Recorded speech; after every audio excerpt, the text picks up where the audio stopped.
بسم الله الرحمن الرحیم. د هر څه ناول خو زه د خپلواک پښتو ادبي جرګې د ملګرو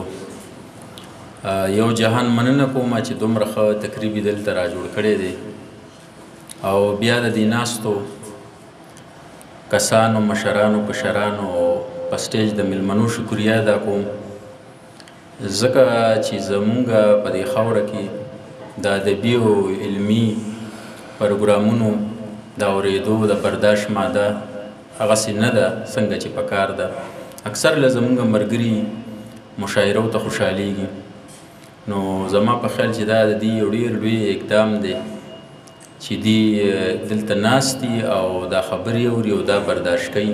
او کوم ملګرو چې نظمونه پیش کړ، تاثیر صاحب خبرې وکړي، د هغې نه پس رفیق الوط خبرې وکړي، نو هغه خبرې چې مخکې شوي دي زه د هغې تکرار کول بیا نه غواړم، ځکه چې دا د وخت ضیاع ګڼم. او نورې زما سره چې کومې خبرې د ډاکټر صاحب په حواله کومې ما ته یادې دي زما په یاداشت کې د هغه کول غواړم چې وخت دغه نه شي که نه ضایع نه شي. هغه د ولی محمد طوفان صاحب یو شعر دی چې وږی یم نهر یم خو پښتو مې په نس کاڼی دی، وږی یم نهر یم خو پښتو مې په نس کاڼی دی، ولږې د دانې په تمه دام ته مې ونه سپاري. نو شهاب عزیز ارمان خو تقریبا زموږ سره د رفاقت او یا د ملګرتیا پوره 20 کالونه ډېر وخت شو.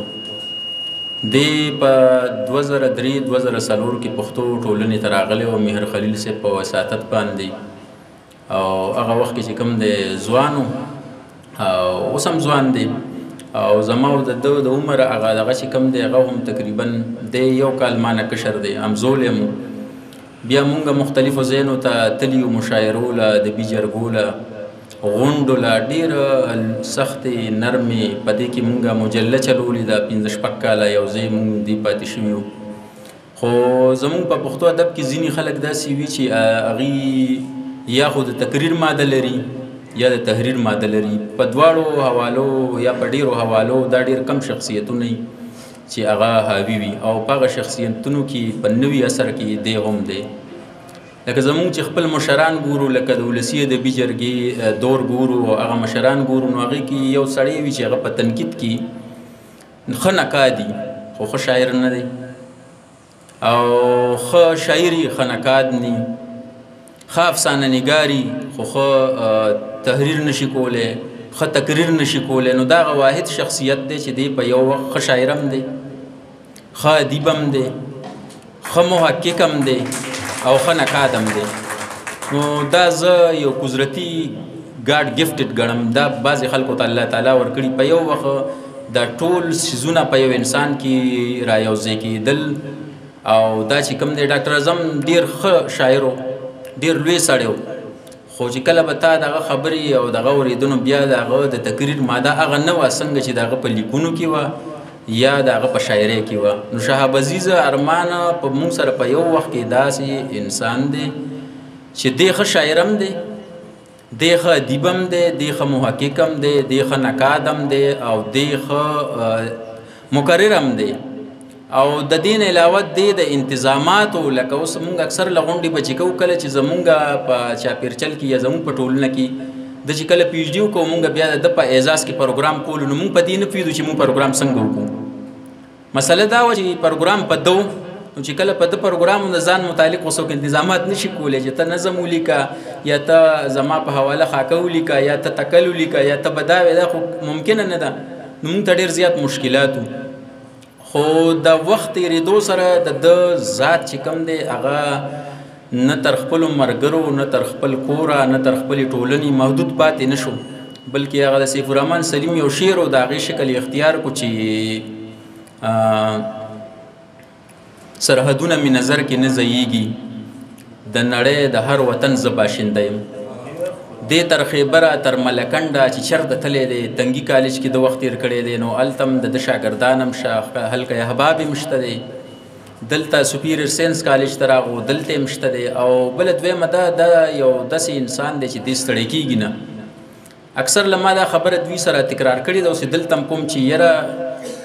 تاسو دومره کار کوئ نو د خپل صحت خیال هم ساتل پکار دي. د څومره کتابونه چاپ کړي دي، کتابونه ډېر خلک چاپ کوي، د چا کتابونه دومره چې د هغې د قد سره یې مونږ ودرو نو د هغې قد لاندې پاتې شي او کتابونه بره شي. خو دا معیار نه دی. ګورو به چې د کتاب معیار څه دی. د چې د چا کتابونه چاپ کړي دي تاسو د هغه کتابونو معیار وګورئ، د هغې پروف ریډینګ وګورئ، په هغې مقدمې وګورئ. زما په خیال د نصر الله خان نثر نه پس همیش سلیل صاحب هغه سړی و چې هغه راغو او د هغه میشن یې روان کو او د هغه نه ډېر زیات کار یې وکړو. نصر الله خان نثر چې کوم بنیاد یې ښه د پښتو ادبي ټولي په تاکال کې او بیا دارالتصنیف یې چلولو. د جنگي مالې نه د هغه د وفات نه چې په 1965 کې شهید کړی شو د هغه نه پس همیش صاحب هغه پروګرام ډېر زیات تون کو، ډېر زیات تحقیق یې وکړو. دومره کار یې کړی دی همیش صاحب چې د یو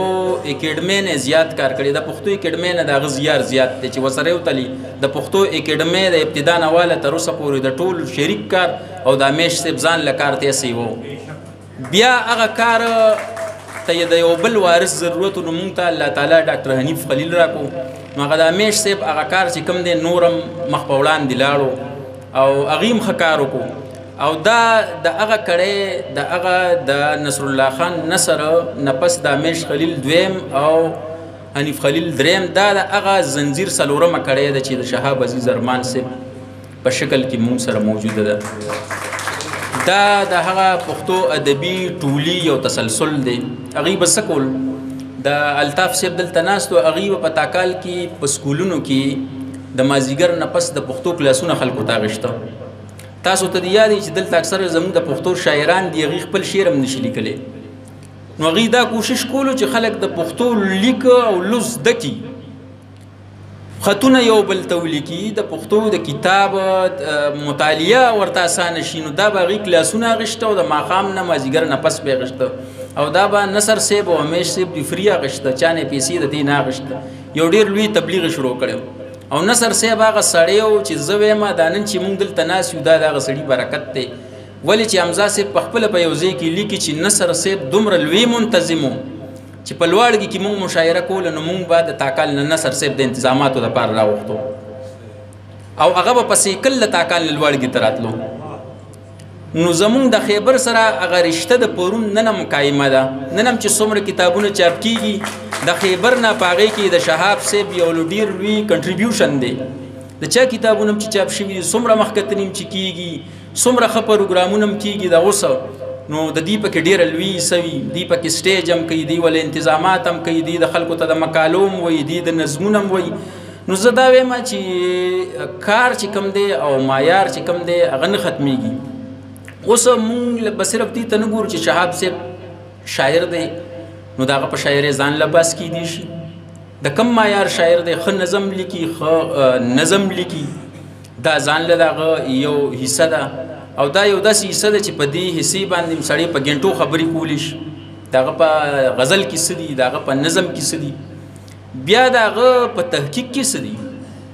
د کامل صاحب نه پس پښتو ادب ته د نقادانو ډېر غټ ضرورت پیدا شو. دا حقیقت دی چې اوس هم پښتو کې نقادان نشته. شعر خور سړی ولیکي، په شعر به باز څوک کوي، د شعر رغړونه به څوک کوي، شعر به څوک ټیک کوي. مونږ تنقیدي غونډې دي، تاسو یقین وکړئ اکثر له مونږ خپلې غزلې پیش کړي دي تنقید ته چې یاره زمونږ په دې غزل بحث وشي او یو علمي ماحول پیدا شي چې دا نور خلک ترې زړه کړو.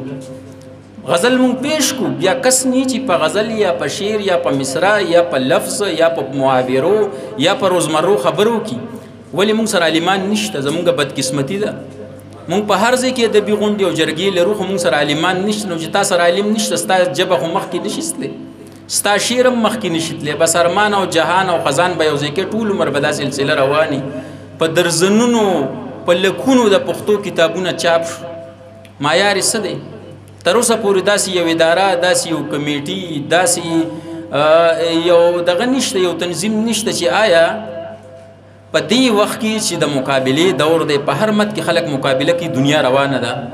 نو په شاعرۍ کې مې یو مقابله ده، په ادب کې مې یو مقابله ده. نو موږ ولې هغه کتاب چاپ کړو چې د هغه معیار نشته؟ په ځای د دې چې د هغه شاعر کتاب چاپ کړو چې د هغه معیار شته. یو شاعر د هغه سره ښه ډېرې پیسې دي خو هغه سره معیار نشته، بل شاعر د هغه سره پیسې دي خو پیسې ورسره نشته او معیار دی ورسره، نو پکار دی چې د پیسو والا شاعر پاسي او د معیار والا شاعر کتاب چاپ کړي. ژبې ته د دې کتاب فایده نشته. او زما په خیال چې دا شاعر چې د سره پیسې دي او د دې د بیوسه تخلیقار چې هغه سره فن دی دغه کتاب چاپ کو دی په خپل شاعرۍ ځان نشي ژوندې ساتلی او دغه د کتاب په چاپ به دی ټول عمر ژوندې. تاسو په تاریخ یو کته ډیر لوی خلک تیر شوي دي، هغه چې کوم دي کتابونه خلک یې دغه کړي دي. دا حمزه صاحب داسې نه دی حمزه صاحب شوی چې په ډایرک راغو حمزه صاحب شو، د پشا خلکو د مریدانو د سپورټرانو دغه کتابونه دي چاپ کړي دي، دغه چې کوم دي پذیرایی کړي ده، نو دغه مقام ته هغه رسېدلی. نو هغه خلک د حمزه صاحب د وجې نه خدای پاک وځلول، د هغوی خپل څه نه و که نه. نو لکه زه دا وایم چې شهاب عزیز ارمان چې کم کار کوي دا په دې وخت کې د یو ادارې عمره کار کوي، دا ډیر زیات کار دی. دا هغه که د شاعرۍ په حواله سره دی، هغه که د تحقیق په حواله سره دی، هغه که د تنقید په حواله سره دی. مونږ خو یو ځای تقریبا یو مجلم چلولی و، یو 15-16 کاله پاتې شوي، نو مونږ ډیر نږدې پاتې شو. بیا چې کوم مونږ هغې کې تکلیفات برداشت که تاسو که د پښتنو نفسیات وکړه تاسو یقین وکړئ دومره به مایوسه شئ چې د پښتو شاعر د پښتو کتاب او رساله نه اخلي، نو د دې نه لویه علمیه بله څه کیدی شي؟ د ټولو نه غټه علمیه خو دا ده. د پښتو رساله به مونږ چاپ کوله، رحمان نمبر هم چاپ کړی دی، هغه وخت کې په هغې 1.5 لک روپۍ خرچه شوي وه. څومره 1.5 لک روپۍ، او 2 کاله په هغې باندې مونږ کار کړی و، 2 کاله. او دا د رحمان بابا د مرګ نه پس تر اوسه پورې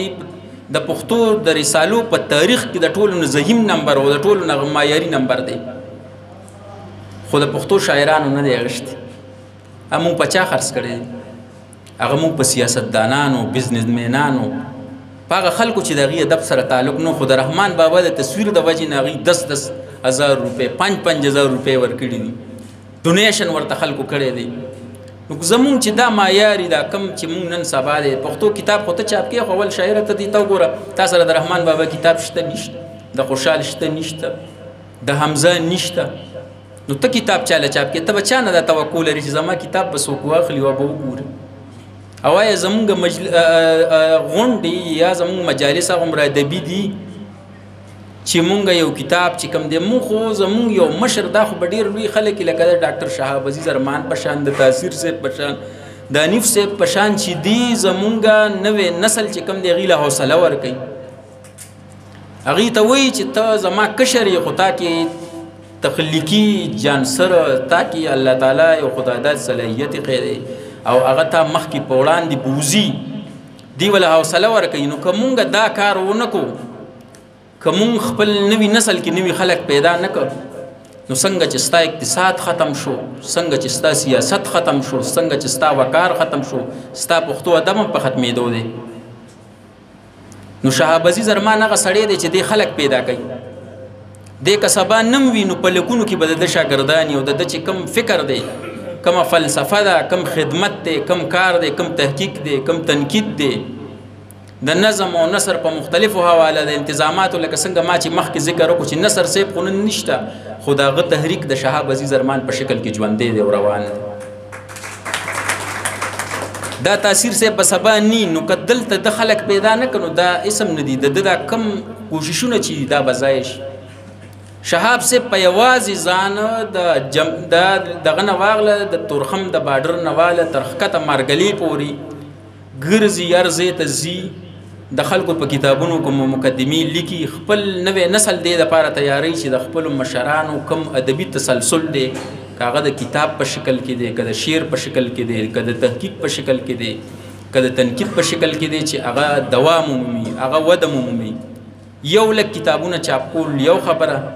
خو یو معیاري کس پښتو ادب ته راوستل، هغه تیارول او هغه کار ته برابرول، دا د هغې نه سیوا کار دی. ځکه که دا مو را نه وستو، نو مثال د ګاډي د ډریونګ دی چې تا سره دویم کس نی په ډریونګ کې او یو لوري سفر باندې لاړ شي، هلته ته ستړی شوي، بس ګاډی به ودرې، بس کیسه دې ختمه شو. که تا سره دویم کس ډریور وه به کینې ته وده شه. نو مونږ خو به زو روان یو، دا ټول خلک روان دي، سپین ګیري شو، ټایم خو پوره کېږي، نو خلق پیدا کول پکار دی. او دا شهاب عزیز په هغه خلکو کې واحد یو سړی دی چې دی خلق پیدا کوي. نو دا خلق پیدا کول د ځان له شاعري یو خواته کا د صحافتي خدمت هم یو خواته کا د پروفیسوري هم یو خواته کا د تعلیمي خدمت هم یو خواته کا د ټولو نه لوی خدمت په دې وخت کې دا دی چې دې خلق پیدا کوي او دا خلق چې پیدا کوي دا به څه کېږي دا به دا ژبه ژوندۍ ساتي دا ادب به ژوندۍ ساتي دې له به وده ورکوي لکه نصر صاحب خو 65 کې وفات دی دغه تحریک نن ژوندی دی ولې ژوندی دی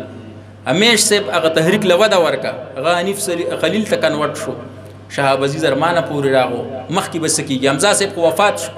هغه پسې نور خلک راغه هغه شیعه تسلسل روان دی نو د خبرو مقصد او مدعا مې دا ده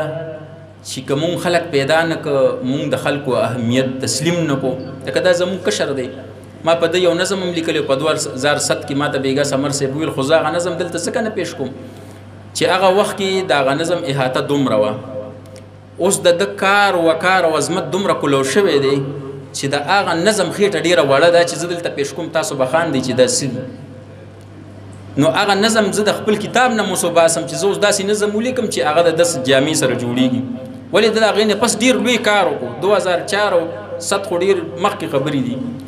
نو تقریبا په دې 20 کالو کې د دومره کار وکړو چې د د عمر نه سیوا دی په 20 کالو کې یو شاعر سره خپل کتاب چاپ کولی شي دې نه زیات خو نه کېږي ته تحقیق هم کوه تنقید هم کوه او دا ټول څیزونه کوه نو دا ډېر ګران کار دی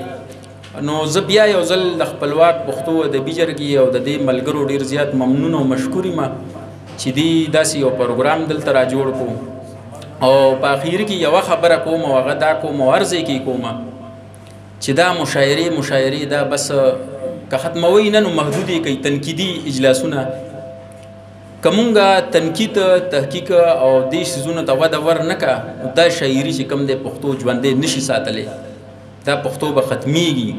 د پښتو د بقا واحد راز په دې کې دی چې دغه خلک به پیدا کوو او خپل تنقیدي تحقیقي